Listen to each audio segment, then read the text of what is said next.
Imagine करो कि रात के 2 बजे हैं और आप बेड पर लेटे हो, सोने की कोशिश कर रहे हो और आप जैसे ही आंखें बंद करते हो आपको नींद नहीं आती। आप सोचते हो कि यार मुझे जल्दी सोना है, नहीं तो मैं कल ऑफिस के लिए लेट हो जाऊंगा।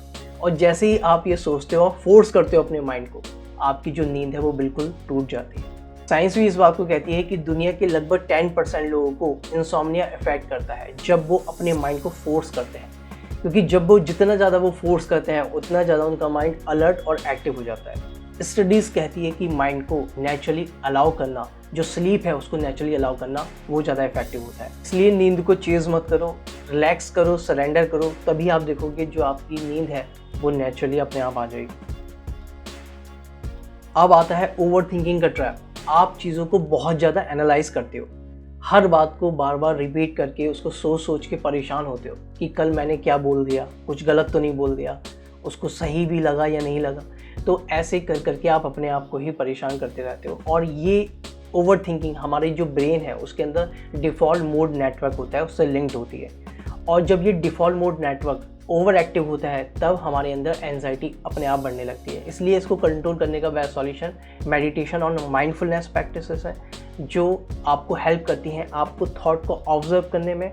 जैसे आप रेत को पकड़ नहीं सकते, वो हाथ से फिसल जाती है, उसी तरीके से आप अपने थॉट्स को नहीं पकड़ सकते। वो आएंगे और चले जाएंगे, बस आपको उनको ऑब्जर्व करना है।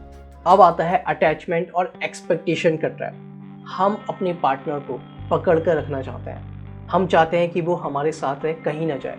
लेकिन जैसे ही हमारे माइंड में फियर आता है कि अगर वो चला गया तो क्या होगा, तो जो अटैचमेंट्स है वो पेन में बदल जाता है। तो इसलिए इसको ट्रैप बोला गया है, माइंड का ट्रैप बोला गया है, क्योंकि हमारे अंदर बहुत सारी ऐसी एक्सपेक्टेशंस होती हैं, अटैचमेंट्स होते हैं जिनको हम पूरा करना चाहते हैं, और जब वो पूरी नहीं होती तो वो हमें दुख देती है। इसलिए जो बॉन्ड है उसको नेचुरली रहने दिया जाए, और ट्रस्ट और सरेंडर से जो रिलेशनशिप है वो और ज़्यादा स्ट्रांग होती है। डिज़ायर्स का जो ट्रैप है वो भी कॉमन है, बहुत लोगों में ये चीज़ देखने को मिलती है, क्योंकि जब हम कोई नई चीज़ या नए गैजेट्स या कुछ भी ऐसा नया जो हमें लगता है कि इसको अगर हम खरीद लेंगे तो हमें बहुत ज़्यादा खुशी मिलेगी, जबकि वो ऐसा नहीं होता है। साइंस कहती है कि जो हमारी डिज़ायर्स होते हैं वो क्षणभंगुर होते हैं, क्योंकि हमें कुछ देर तक तो वो खुशी देते हैं, लेकिन उसके बाद हमारी खुशी ख़त्म हो जाती है। इसलिए ज़रूरी है कि हमें अपने डिज़ायर को समझना कि हमारी जो डिज़ायर्स हैं वो कंस्ट्रक्टिव डिज़ायर्स हैं या डिस्ट्रक्टिव डिज़ायर्स हैं, क्योंकि दो तरीके के डिज़ायर होते हैं, एक होते हैं कंस्ट्रक्टिव डिज़ायर्स और एक होते हैं डिस्ट्रक्टिव।